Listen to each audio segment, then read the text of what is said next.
Salam Ramadan dari MHI 6 April. Inspirasi bersama seorang pelajar Universiti Islam Antarabangsa UIA yang ajar mengaji dalam talian sehingga mampu menyara dirinya ketika belajar.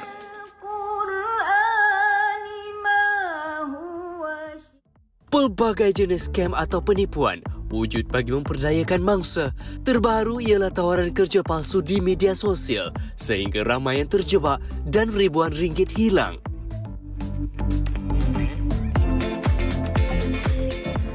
Assalamualaikum dan salam kebahagiaan Ramadan untuk anda semua. Saya Fitri Yahya. Dan saya Fazli Fuad akan terus bersama dengan anda. Tadi anda dah pun melihat antara paparan yang akan kami bawakan khas untuk anda semua selama 1 jam ini. Fitri Yahya. Ya. Lama dah tak bersama dengan anda. Fitri Yahya, satu figura. Figura kan? Yang kata orang tu ketika bulan Ramadan ni memang banyak permintaan lah. Kan? Mainlah majlis buku puasa dengan anak yatim dan sebagainya. Macam mana Ramadan pada tahun ni? Ramadan kali ini saya fokus kepada Jad Rasul. Sebab ia melibatkan satu kajian yang mendalam. Dan juga malam saya akan temani malam anda di radio. Jadi tidak ada masa kali ini untuk pergi ke berbuka. Fokus saya harapkan supaya anda semua sentiasa bermaya. Dan kalau boleh kita kena pandai-pandai lah. Tengok masa Ramadan kan ada pergi tak? Apa? Bazar Ramadan. Bazar Ramadan. Saya sempat pergi. Sempat pergi Bazar Ramadan. Sungguh orang memang ramai orang dan apa yang mungkin kita boleh lihat di Bazar Ramadan ini adalah kerajaan pun dah cakap kalau nak pergi sana jangan bawa anak kecil dan sebagainya. Tapi masih lagi saya nampak ada lagi yang bawa anak kecil dan salah satu lagi perkara yang mungkin kita boleh bercakap tentang Bazar Ramadan ini adalah penggunaan polistrin dan juga kertas-kertas surat khabar itu adalah saya rasa macam tidak lagi diperlukan sebab untuk menjaga kelestarian negara kita ni kan. Dan juga jangan terlalu berlama-lama lah di Bazar Ramadan sebab saya tengok memang mungkin orang dah lepas geram kan. Mungkin zaman sebelum ni zaman pula 2-3 tahun sebelum ni memang tak dapat sebegitu. Jadi semua keluar semua untuk mencari udara baru. Dah lama mungkin dalam situasi rindu ke mazar. Tetapi kena juga pandai-pandai. Yang pertama aspek pemaziran. Betul. Kalau kita ni tengok ramang mata beli dengan mata akhirnya yang makan siapa? Yang makan tong sampah. Jadi kesianlah jaga membazir. Sekarang kita ni berjuang sepanjang hari untuk mujahadah lawan nafsu. Jangan membazir ketika berbuka. Okey. Ingat petang ni kalau nak pergi ke Bazar Ramadan kena tengok-tengoklah kan, jangan kita membazir. Dan juga sekarang ni harga-harga dekat Bazar Ramadan pun menjadi isu juga. Ada yang kata mahal dan sebagainya. Tapi kalau mahal, berbaloi, sedap tak apa. Yang wajib ada apa? Yang wajib ada. Kuih tepung pelita. Sebab tepung pelita ni susahlah saya nak dapat kalau di bulan-bulan yang lain. Tapi tepung pelita memang sinonim lah ketika bulan Ramadan ni. Baik, moga-moga mendapat manfaatnya, mendapat manisannya semanis Ramadan. Dan hari ini kita agak emosi jugalah. Kerana saya kesian melihat individu yang mana dah berjuang kehilangan kerja ketika COVID-19 dulu.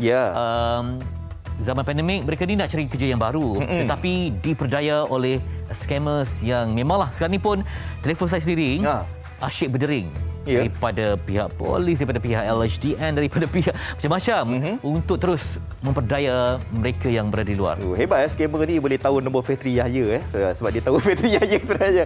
Okey, tapi apa yang kita nak bawakan satu perkongsian ini memang sekarang ni macam Fitri katakan betul lah kan. Sebab kita memang berebut nak cari kerja dan kadang-kadang saya macam terfikirlah kenapa agaknya perkara ini masih lagi berlaku. Sebab setiap tahun kan perkara ini macam akan berlaku scammer-scammer ini.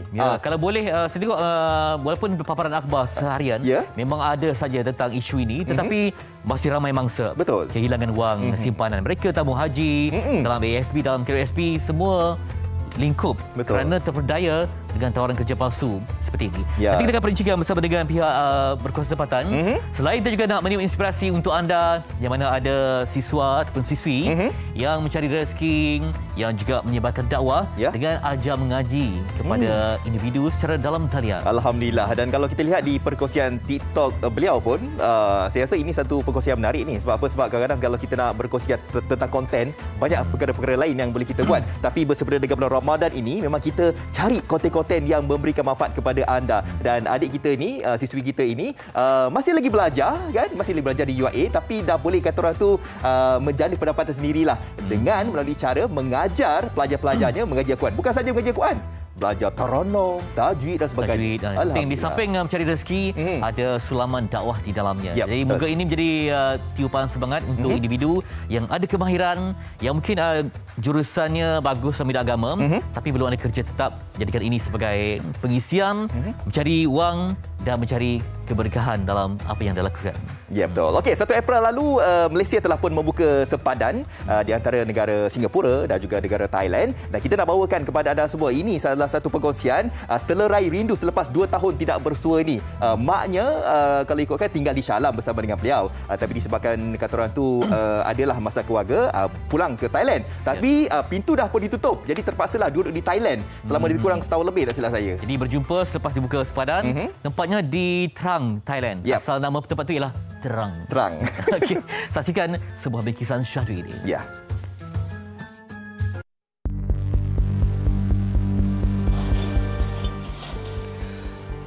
Selepas 2 tahun penutupan sempadan, 1 April dinanti-nantikan oleh rakyat Malaysia, terutama yang terpisah dek kerana berada di negara jiran. Pembukaan sempadan Malaysia-Thailand menyaksikan suasana pilu ibu dan anak yang sekian lama terpisah dan akhirnya dapat bertemu pada 1 April lalu. Nora Shikin Bunawi, 31 tahun, menangis gembira sebaik melihat ibunya, Siti Zubaidah Abdullah, 62 tahun, melangkah kaki dari sempadan Thailand memasuki Kompleks Immigration Custom, Kuarantin dan Keselamatan ICQS Bukit Kayu Hitam kira-kira jam 10.30 pagi. Pandemik COVID-19 memisahkan Nora Shikin dan ibu sejak Oktober tahun lalu. Ini kerana ibunya terpaksa pulang ke kampung halamannya di Trang, Thailand. Sebelum ini, ibunya tinggal bersama kakaknya di Jitra selepas bapanya meninggal dunia hampir 5 tahun lalu. Urusan ini tu, mak dah nak balik sini. Tapi banyak benda yang tak selesai kan. Diorang minta macam-macam tu, mak terpaksa stranded dekat sana lama juga. Lepas tu, mak cakap tak sihat. Ada follow up dengan IJN apa semua. Lepas tu, bila dah boleh buka tempatan ni, rasa macam bersyukur sangat. Actually kita orang tunggu lama daripada pagi, semalam pun tak dapat nak tidur, memang asyik fikir macam mana urusan. Even tadi dekat bawah pun kita orang macam tak boleh nak lepas dekat sini. Dia orang suruh U-turn tunggu dekat bawah, tapi disebabkan mak saya tak sihat, bagi surat doktor semua dia orang lepas sampai atas. Tunggu anak pun main. Anak main ni memang tak sabar rindu lah. Ya, tak sabar rindu. Tunggu. Hari tu kata bulan 2, ni main bulan 3. Tiap-tiap kali tengok dalam berita kata Malaysia nak buka sempadan.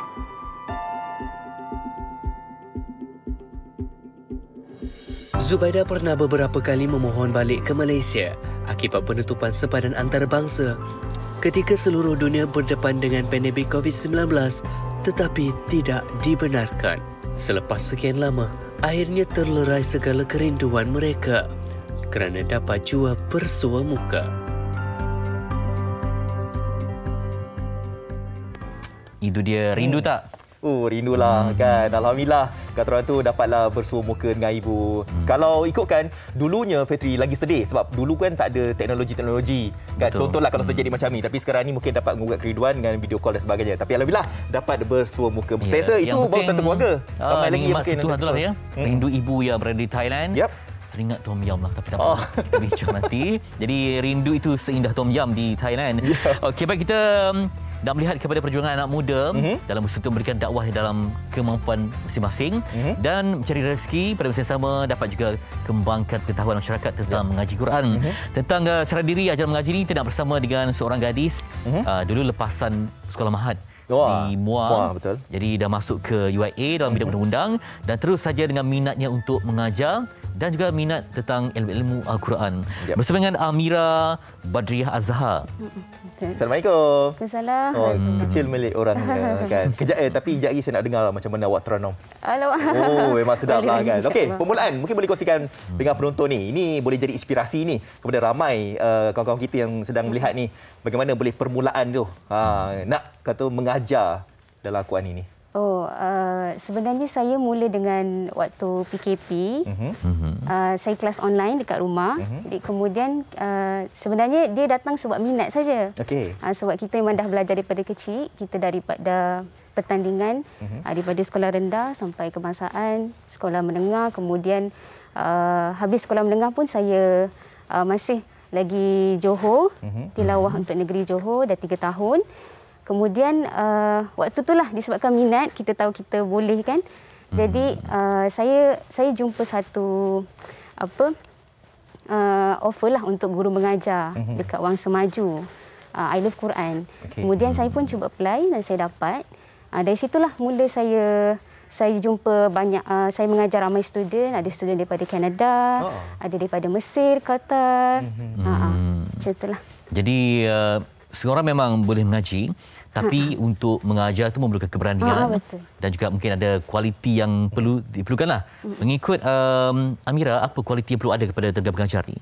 Sebab kalau anda target yang mengajar itu siapa, umur berapa? Kalau yang saya mengajar sekarang, semua peringkat umur ada, daripada tua, daripada budak kecil. Kiranya macam guru yang garang juga ya. Apa kualiti yang perlu ada? Bagi saya lah, saya rasa kualiti seorang guru tu satu mesti committed lah. Macam keadaan saya ni, saya masih belajar. Jadi saya agak struggle untuk manage masa saya. Belajar, kena ke kampus kadang-kadang, kemudian kena mengajar. Waktu sampai sekarang pun setiap hari, setiap malam saya ada kelas. Hujung minggu pun saya ada kelas. Jadi itulah, tapi di samping saya mengajar tu, yang bagusnya mereka sediakan kursus untuk guru.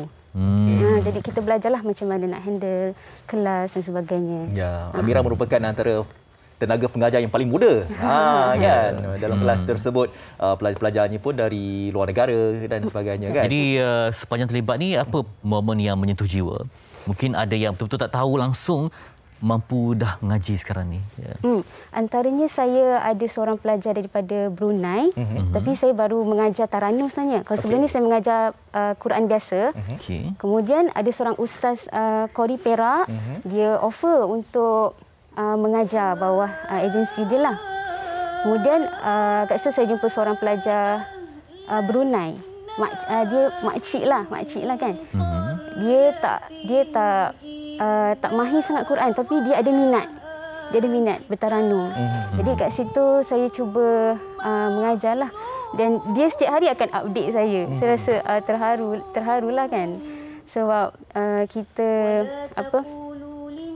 kita berjaya buat diorang, mereka ni minat walaupun dia rasa susah dan tak ada basic. Adakah itu merupakan salah satu daripada kepuasan yang Amira boleh lakukan selepas melihat anak-anak buah ataupun pelajar yang lain ni dah boleh membaca Quran ini? Betul. Saya rasa itu satu kepuasan lah untuk saya, sebab saya pun masih baru dan itu pertama kali saya mengajar untuk Taranum, kemudian bawah agensi seorang Qori Malaysia pula tu. Saya dapat student Brunei. Itu satu, orang kata satu peluang besar lah sebenarnya untuk saya. Pencapaian terbaik dalam tilawah macam mana? Saya ada beberapa penyertaan peringkat kebangsaan dan antarabangsa, mewakili universiti, kemudian peringkat negeri Johor lah. 3 tahun antarabangsa pun ada ya? Bertanding di mana masa tu? Bertanding di Malaysia. Anjuran Malaysia. Akan nak masuk lagi nanti pertandingan-pertandingan? InsyaAllah.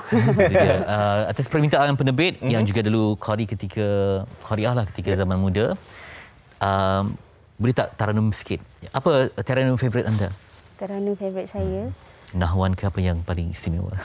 Hijaz kot. Hijaz. Kita dapat dengar sikit kan? Mungkin dalam ayat pilihan sendiri, silakan Amira. Satu ayat dah boleh? Boleh. Auzubillahiminasyaitanirrajim. Bismillahirrahmanirrahim. Wadduha wal-laili idza saja ma wadda'aka rabbuka wa ma qala. وَلَلْآخِرَةُ خَيْرٌ لَكَ مِنَ الْأُولَى وَلَسَوْفَ يُعْطِيكَ رَبُّكَ فَتَرْضَى.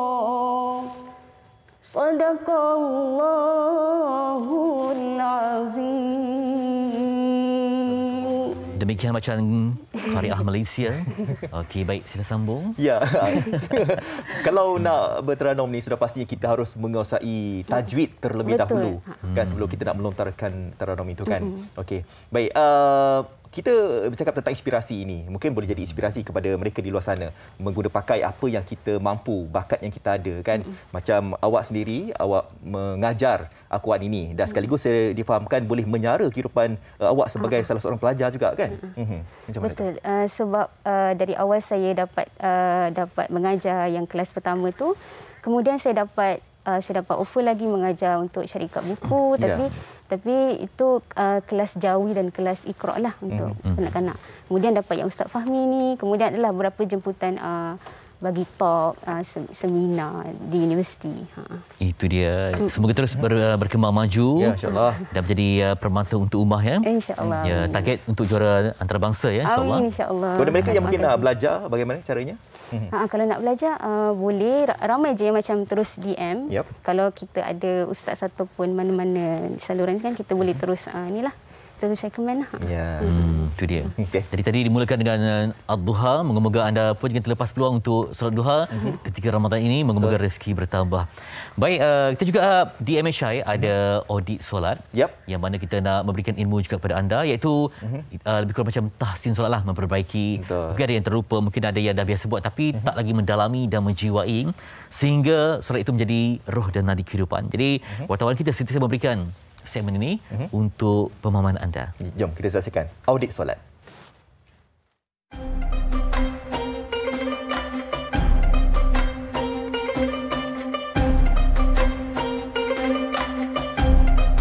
Antara kesilapan besar orang kita dalam bab niat ialah dia mengambil masa yang sangat panjang. Kadang-kadang setengah jam, member dekat sebelah dia dah rakaat kedua, dia tak habis lagi bab niat. Sebab itu niat ni kalau kita belajar di sekolah dulu, niatnya yang paling baik sahaja aku solat fardhu zuhur 4 rakaat kerana Allah Ta'ala. Itu yang paling baik. Tapi ada setengah masyarakat, mungkin kawan kita, yang dia ni ada was-was. Bab niat tu setengah jam. Jadi caranya ialah nak mudahkan dia ataupun kita semua ialah paling kurang 3 ni mesti mahu ada. Yang pertama ialah disebut qasad. Solat semata-mata. Aku nak solat, bukan nak ibadah lain. Yang kedua ta'arud, fardu. Aku solat fardu. Dan yang ketiga disebut ta'yin. Waktu apakah yang kita nak solat? Subuh ke, zuhur ke, asar ke, maghrib ke, isyak. Contoh subuh. Aku solat fardu subuh. Cukup memadai. Paling mudah angkat takbir, dalam hati mengatakan Allah, aku solat fardu subuh. Wa akbar. Mudah bukan? Tapi dah ayah hakim, boleh ke kalau saya tak sebut lafaz usolli fadl zuhri 4 rakaatin adaan lillahi ta'ala? Boleh ke? Boleh. Sebab itu sunat. Yang rukun ialah niat dalam dada kita. Jadi kalau nak sebut pun boleh, tak ada masalah. Contoh sebelum kita nak angkat takbiratul ihram, usolli fadl zuhri 4 rakaatin adaan makmuman lillahi ta'ala. Contoh kalau kita ikut imam, maka Allahu akbar. Itu hanya sunat. Kalau buat dapat pahala, tak buat tak dapat apa-apa. Yang penting niat dalam dada kita. Jadi boleh gunakan teknik ini, iaitu aku solat fardhu zuhur, aku solat fardhu isyak dan sebagainya. Mudah-mudahan memudahkan anda untuk solat.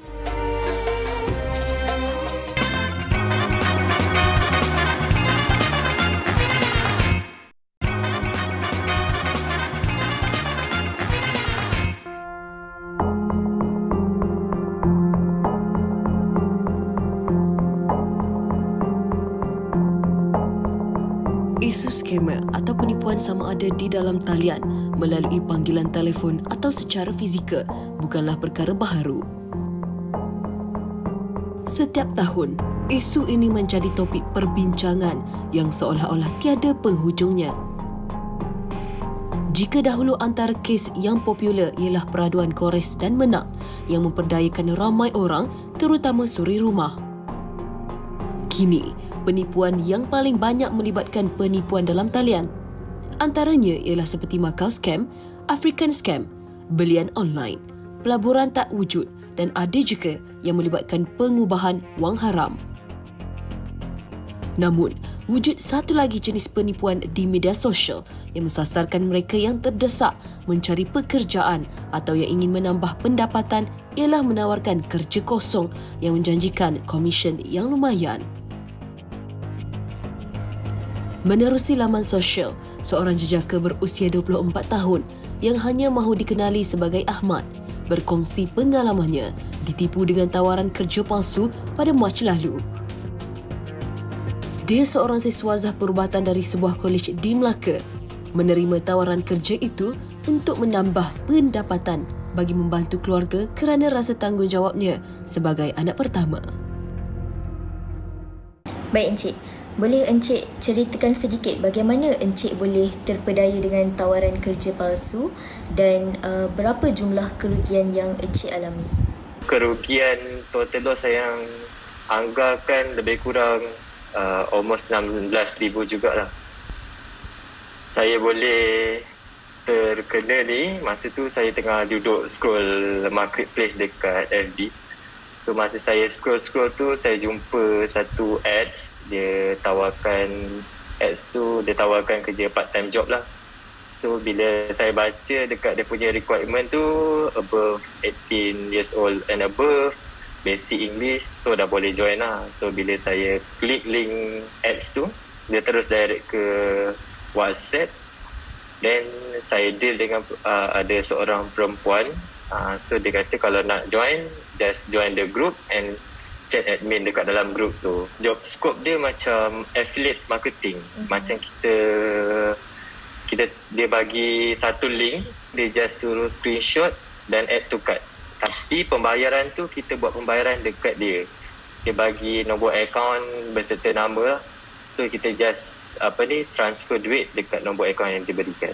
Salah saya juga tak cek latar belakang, tapi masa dalam group tu dalam tu ramai orang tahu, lebih kurang 20 orang juga, and then dia forward apa yang dia orang dah transfer. So kat situ saya macam terpedaya lah bila saya jalankan job yang pertama, task yang pertama dan kedua yang diberikan, memang saya dapat komisen tersebut, dan duit apa yang saya transfer tu pun saya dapat. Masuk task ketiga tu saya dah sangkut lah. Banyak transaction juga, 2 akaun yang saya transfer. Bila dah selesai semua, pada tu lewat malam pukul 11 lebih dia kata sistem down, dia akan buat refund pada esok pagi pukul 11 pagi. Bila esok paginya saya try PM dia tapi dia tak balas. Dia kata saya langgar peraturan yang dia diberikan, dia memang tak boleh nak refund balik duit saya. So saya nasihatkan jangan mudah terpedaya, walaupun dekat app sahaja, bukan kalau melalui chat, orang call tu memang lagi senang terpedaya lah. Tapi ni kita yang tekan sendiri, so kita kena semak dulu latar belakang dekat website ke apa pun. Tu je lah, kena semak sebelum bertindak.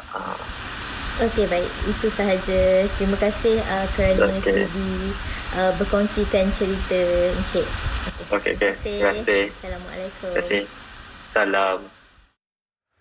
Oh, nilai yang rugi sebenarnya bukan sikit. 16,000 tu, Fat, kan? Ya. Dan itulah dia, mungkin kerana mereka ni ada kepakaran untuk menipu daya dan begitu meyakinkan sekali. Dan untuk mendapatkan maklumat bagaimana modus operandi dan sebagainya, kita nak bersama dengan SAC Victor Jansos yang juga merupakan Timbalan Pengarah Siasatan Jenayah Cyber dan Multimedia Jabatan Siasatan Jenayah Komersial Bukit Aman untuk berkongsi tentang perkara yang kritikal ini. Sebab kita tidak mahu lebih ramai yang terjerat jadi mangsa dan yang dapat hanya kerugian, kerja apa semua tak ada, yang dapat hanya kekesalan saja. Betul. Jadi Tuan berada di talian, Tuan Victor. Selamat pagi.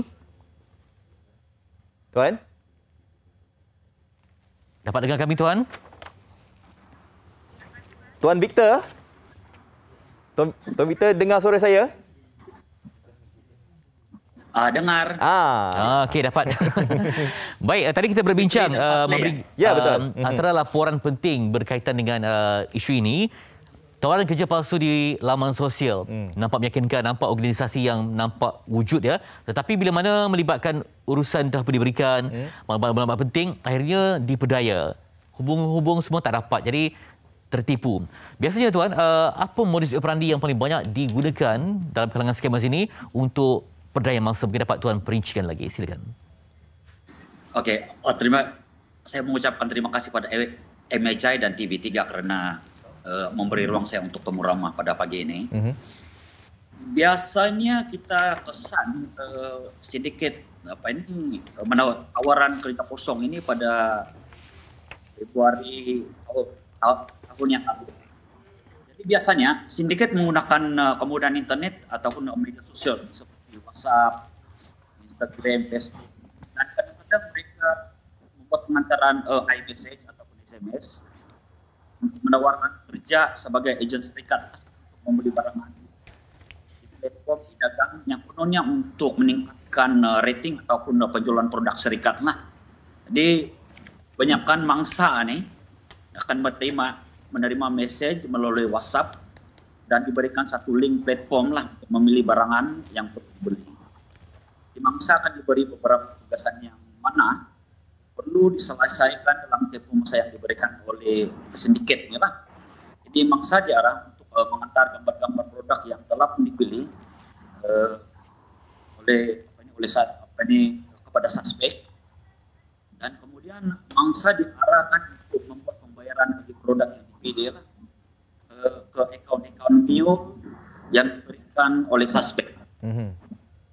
Jadi bagi meyakinkan mangsa bahawa ini adalah kerjaan yang sah, pada peringkat awal apabila setiap pembelian yang dibuat ini scammers ataupun sindiket ini akan membuat bayaran semula pada harga barangan tersebut dengan tambahan komisi antara 5% hingga 8%. Jadi dengan bayaran ini pembeli-pembeli tadi ataupun mangsa-mangsa tadi percaya bahwa ini adalah satu pekerjaan yang betul. Di proses pembelian dan bayaran ini, bayaran semula ini akan berulang-ulang. Dimulai dengan produk yang paling murah ataupun barangan yang harganya murah sehingga barangan yang mahal. Jadi tugasan ini juga perlu diselesaikan mengikut masa. Dan itu antara modus operandinya, dan kita lihat antara janji-janji manis oleh golongan scammer ini adalah, kalau kita lihat di sini juga antaranya adalah tawaran gaji yang tinggi, dan gaji yang dibayar adalah bukan ringgit Malaysia, dan juga komisen-komisionnya. Kalau kita lihat juga modus operandinya pada permulaannya sekali dua dibayar komisen itu, tetapi apabila dah lihat kita ini tertipu, ianya menyebabkan golongan scammer ini meminta lebih lah. Dan kalau kita perhatikan juga sepanjang PKP ini, statistik menunjukkan peningkatan lah di mana golongan-golongan ini memang tertindas tentang perkara ini. Dan kita nak tahulah kan, Fetri, macam mana agaknya kita nak tahu yang kita ini dah tertipu? Itulah dia. Mungkin pada peringkat awal mereka diberikan janji yang manis, kemudian diminta untuk serahkan dokumen penting seperti kad pengenalan ataupun mungkin salinan akaun bank dan sebagainya. Dari situ dah wujud peringkat demi peringkat, step by step yang mendorong kepada akhirnya membawa kepada kerugian dan penipuan. Baik, kita kembali bersama dengan Tuan Victor untuk lebih lanjut berkongsi. Dan sama seperti virus bermutasi kan, penjenayah juga sama. Mereka ni pandai dan licik untuk memperdaya mereka yang berkaitan. Kalau dulu dia kata okey, yang ni tak boleh pakai, jadi apa teknologi baru yang boleh mereka ni. Dan ternyata kalau macam di luar negara, saya ambil contoh macam di Afrika, memang ada satu sekolah untuk melatih mereka ini, sama ada dengan skema yang berkaitan dengan cinta, dengan kewangan dan sebagainya. Jadi sentiasa ada kumpulan yang betul-betul tahu, kena kaji macam mana nak perdayakan ini. Jadi golongan yang suri rumah yang ada masa, kemudian pelajar, jadi mangsa mereka. Jadi golongan skema ini memang menjadi kreatif lah kan dalam nak menipu orang ni. Okey, kita cuba untuk bagi Tuan Victor semula, sebab tadi kita mengalami sedikit gangguan audio. Tuan Victor? Tuan Victor? Ya, saya. Okey, dengar. Okey. Tuan Victor, okey, kalau kita lihat tadi Tuan Victor dah kongsikan tentang modus operandinya. Okey, contohlah anda kata kalau ada di antara kita ni yang sekarang ini berada dalam fasa-fasa macam nak kena tipu ini. Macam mana kita nak tahu ataupun nak detect, nak kesan yang diri kita ini dah mulai rasa macam ditipu ini? Bagaimanakah caranya, Tuan Victor?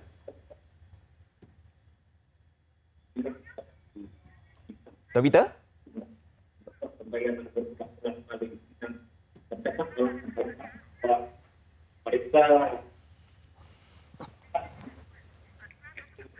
Tuan Vita boleh tak cakap kuat sikit? Sebab kita masih lagi tidak mendengar suara jelas Tuan Vita sekarang ni. Sekali lagi Tuan Vita. Masih dalam gangguan teknikal saya kira. Kita cubalah untuk mendapatkan ketersambungan dari segi audio. Baik, kita juga kasihan sebab mereka ni kadang-kadang ada tabungan yang penting, tabungan kecemasan seperti tabung haji ke, ASB dan sebagainya. Terpaksa mereka ambil sikit demi sikit ataupun sebab mungkin katanya pelbagai modalnya sedikit, jadi mereka pun diberikan wang tertentu. Jadi katanya dalam masa beberapa hari akan dapat balik. Ya, betul. Dan kata hanya perlu kerja dari rumah. Jadi beberapa tagline yang mereka gunakan itu begitu menarik perhatian. Kerja dari rumah, kemudian dengan modal yang rendah dan sebagainya. Tetapi mereka diminta untuk serahkan dokumen penting itulah. Jadi katanya nanti kalau dapat nombor sekian, mereka kena hubungi balik. Jadi akan dibawa daripada satu peringkat ke peringkat sampailah terpedaya bila call semua tak dapat. Baik. Okey, kita sekali lagi lah cuba untuk bagi Tuan Victor. Tuan Victor?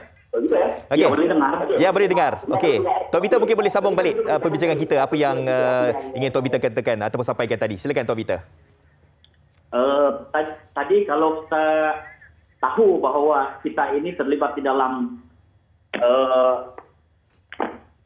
bayaran-bayaran tadi, dan apabila mereka memberi alasan yang berbagai-bagai untuk tidak memulangkan ataupun membuat bayaran kembali kepada mangsa-mangsa ini tadi, itu ialah salah satu retake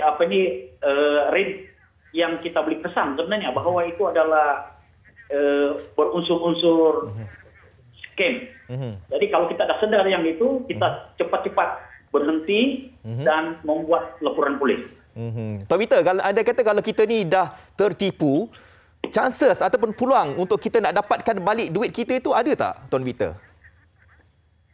Kalau kita sedar bahawa cepat dan membuat serta memaklumkan kepada pihak polis, mungkin keberangkalian untuk kita mendapatkan kembali uang itu ada.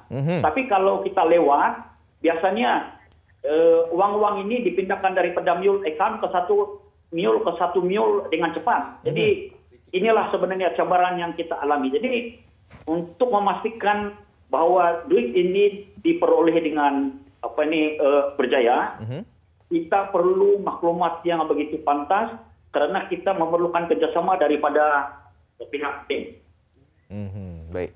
Baik Tuan, jadi mereka yang terpedaya ini bagaimana boleh terjebak sampai serahkan kewangan mereka, butiran yang peribadi yang sulit, ya?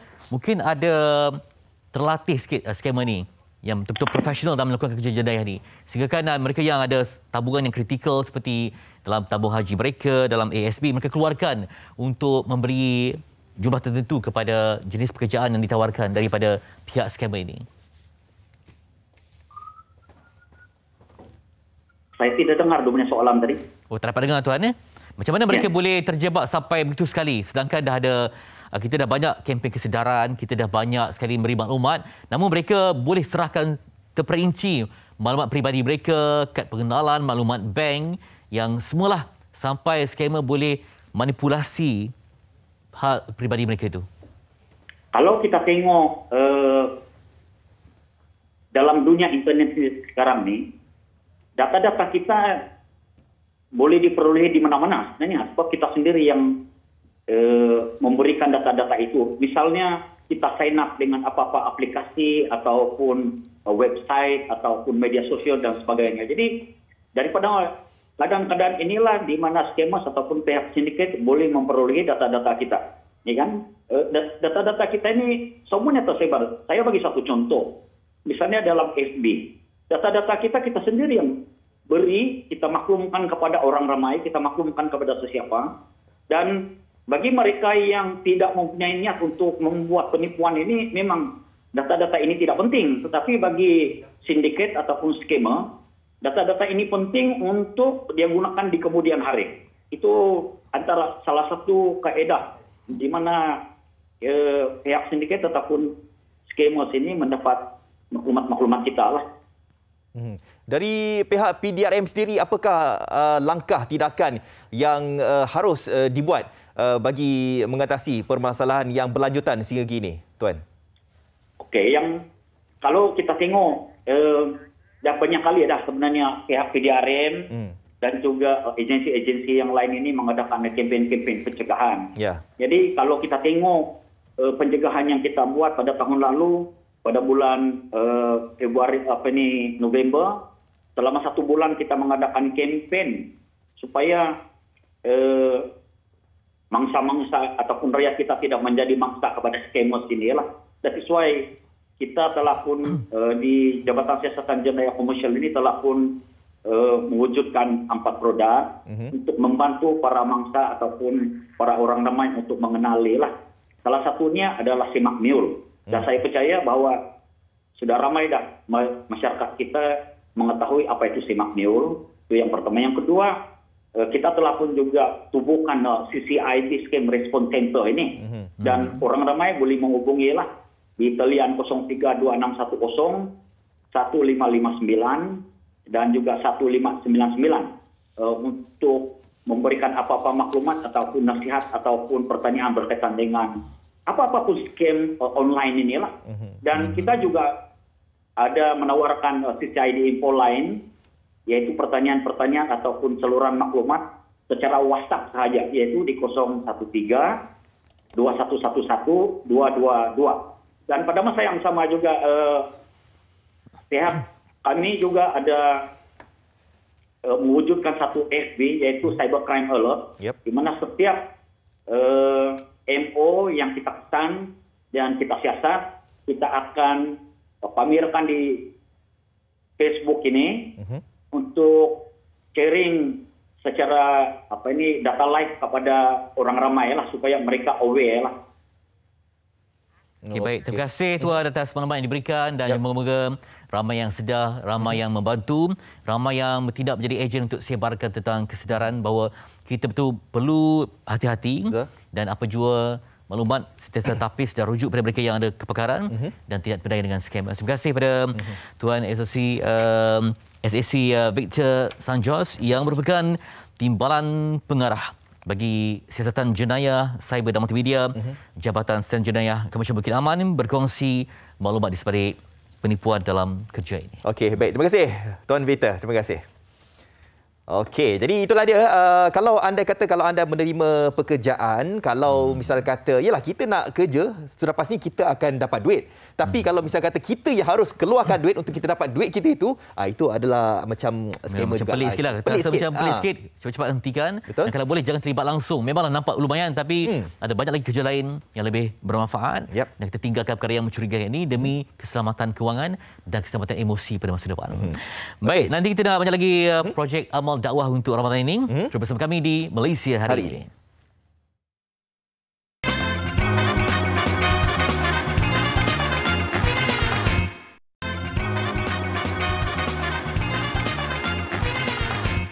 Terus cintai Ramadan yang mulia dan dengan berwakaf kepada masjid jantung kehidupan kita. Untuk itu saya akan bersama dengan Ustaz Jafri Abu Bakar Mahmudi yang merupakan pendakwah dan juga merangkap duta khas Masjid Al-Hasanah pada Baru-Bangi, yang mana ada keperluan untuk program pemulihan di masjid ini yang sebenarnya telah berusia lebih daripada 20 tahun. Untuk itu bersama dengan Ustaz. Ustaz.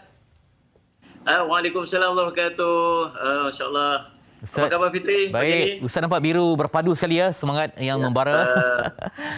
Biru ni dia bagi dekat saya vibe, positive vibe. InsyaAllah. Semoga ramai yang Ustaz nak berwakaf ni dan saya difahamkan antaranya adalah Masjid Al-Hasanah di Balai Baru-Bangi yang perlukan kepada sumbangan untuk pemulihan. Sebab kita nak membina institusi yang menjadi jantung kehidupan masyarakat di situ. Perlu ada juga dari segi kebaikan untuk prasarana dan sebagainya. Mungkin dapat Ustaz perincikan latar belakang masjid yang perlu kita bantu ini? Ya. Alhamdulillah, terima kasih kepada Fitri dan terima kasih kepada semua sahabat-sahabat yang mengikuti secara langsung di MHI pada pagi ini. InsyaAllah Masjid Al-Hasanah yang kita sedia maklum. Masjid Al-Hasanah ni kita bina pada tahun 1998 lagi tuan-tuan. Dan Masjid Al-Hasanah memang tak asing lagi bagi penduduk Bandar Baru-Bangi. Dan dia merupakan ikon ataupun Salih Alaihi Muhammad jadi macam satu tempat yang sangat terkenal terutama kepada penduduk penduduk Bandar Baru-Bangi, bahkan masyarakat di sekitar, Masya Allah, selalu saja singgah untuk Salih Alaihi Muhammad, sama ada beristirahat, bukan terhad kepada waktu solat saja, tetapi pada bila-bila masa saja Masjid Bandar Baru Bangi ini sentiasa dipenuhi oleh pengunjung dan telah dibina pada tahun 1998 yang dahulu. Dan subhanallah, dengan hanya 2 juta ringgit saja pada kita sebut dan mampu untuk menempatkan 2 ataupun 3,000 jemaah pada satu masa. Tapi setelah 20 tahun kita beroperasi, biasalah bila bangunan sudah mencecah 20 tahun, banyak perkara-perkara yang sudah mula masalah yang timbul, antaranya mengalami keusangan. Bangunan-bangunan masjid dia dah nampak usang dah, kubahnya, bumbungnya dah bocor salih azimat, terutama pada waktu hujan. Permukaan dinding juga dah mula kelihatan usang dan berkulat yang perlu kepada dibaiki dan perlu dicat semula. Sistem pendawaian ni lagi penting, dah mula menghadapi pelbagai masalah. Jadi itulah tujuan kita masuk ke MHI pada pagi ini, terutamanya untuk fokus kepada pemulihan Salih Alaihi Muhammad Masjid Al-Hasanah Bandar Baru Bangi ini. Ustaz, kosnya tinggi sebabkan banyak yang perlu dibaik pulih yang Ustaz perincikan tadi. Elektriknya, reka bentuk yang ada di situ, kemudian dari segi bumbung, menara, untuk mengecat lagi komponen, pagar, landscape semua. Jadi kos dianggarkan lebih kurang 3.9 juta. Macam mana kutipan terkini dan juga mungkin sasaran kita untuk lebih meningkatkan kutipan supaya dapat kita laksanakan secepat yang mungkin, sebab jemaah makin bertambah, keperluan kepada majlis ilmu juga semakin tinggi, maka penting pada suasana yang baik untuk majlis ilmu ini, Ustaz. Jemaah makin ramai, terutama dalam bulan Ramadan ni, kita memang nampak peningkatan jemaah yang begitu besar, dan masyarakat sekitarnya dengan pertumbuhan kawasan-kawasan perumahan baru dan sebagainya, memang menambah jemaah yang begitu besar. Dan subhanallah, kita dah mula buat pembaikan masjid ni semenjak daripada tahun 2020 lagi sebenarnya. Tapi bila COVID-19 melanda, kita dah mula ada sedikit tergedala dan alhamdulillah dah dapat kelulusan daripada JAIZ permohonan untuk membaik pulih bangunan dengan sistem pendawaian, dan inilah yang kita bersama-sama dalam Malaysia pada pagi ini. Dan kos keseluruhannya mencecah 3.9 juta, tuan-tuan. 3.9 juta, bahkan lebih mahal lagi daripada kita buat dulu tahun 1998 dulu. Tapi maklumlah suatu situasi dan nilai mata wang dah sekarang ni dah tak sama macam dulu. Kita perlu kepada pembaik pulih bumbung, kita perlu kepada reka bentuk struktur, dan kemudian naik taraf infrastruktur elektrik, naik taraf ruang solat dengan pencahayaan semula jadi. Salih Alaihi Muhammad baik pulih mengecat semua dinding luar masjid, naik taraf komponen pagar, landscape, kerja-kerja pendawaian dan sebagainya. Salih Alaihi Muhammad. Dan tuan-tuan tengok, kalau tuan-tuan tengok di VT, banyak program-program yang kita buat di masjid ini bukan sekadar orang solat ulang-alik ke masjid untuk berjemaah, tetapi banyak program-program kemasyarakatan yang kita buat, sumbangan-sumbangan kepada masyarakat, program aktiviti sukan, ekonomi sosial dan sebagainya. Dan yang paling hebat, yang paling penting sekali ialah sumbangan yang kita masukkan kepada masjid ini terus sahaja kita gunakan. Dia tak delay-delay lagi dah. Kadang-kadang kita bagi submission ataupun kita buat sumbangan wakaf ni kepada bangunan yang baru nak dibina. Dan mungkin manfaat daripada lambat sikit selagi tak digunakan. Tetapi masjid ini telah pun beroperasi. Setiap sumbangan yang tuan-tuan berikan, insya-Allah akan Salih Semat terus sahaja dimanfaatkan. Kita perlu kepada 1.3 juta sahaja lagi. 1.3 juta saja lagi Salih Alaihi Muhammad untuk tuan-tuan berikan sumbangan. Kutipan sekarang ni telah pun mencecah. Salih Alaihi Muhammad seperti yang tuan-tuan nampak di hadapan tersebut, 511,000 telah pun kita berjaya untuk kutip. Dan tuan-tuan, semuanya ada di tangan tuan-tuan. Tuan-tuan berilah Salih Alaihi Muhammad, terutama dalam bulan Ramadan ni. Infak Salih Alaihi Muhammad pada bulan Ramadan digandakan oleh Allah lebih daripada bulan-bulan yang biasa. Dan saya juga nak mencadangkan, kita buat untuk ibu dan ayah kita. Buat untuk ibu dan ayah kita. Salih Alaihi Muhammad. Tuan-tuan, nak balas jasa ibu dan ayah ni, Salih Muhammad tak mampu walaupun setitik peluh dia melahirkan kita. Setitik peluh ayah kita pergi berusaha untuk cari rezeki bagi anak-anak kita makan, bagi kita dan anak-anak dan ahli keluarganya makan. Tuan-tuan, Salih Muhammad mungkin ilas sedikit yang kita boleh berikan Salih Alaihi Muhammad, yang kita niatkan pahalanya kepada ibu dan ayah kita, insya-Allah.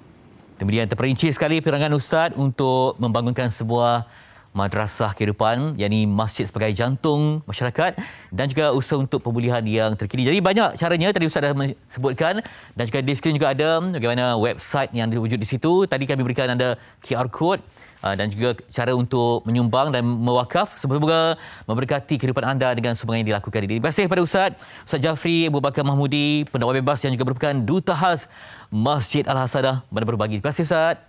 Sama-sama Fitri. Terima kasih semua. Alhamdulillah sesi yang pagi ini untuk berwakaf. Nanti Selepas ini, Fali akan kongsikan tentang kempen Demi Surauku. Kita berehat seketika, terus di laman ilmu MHI.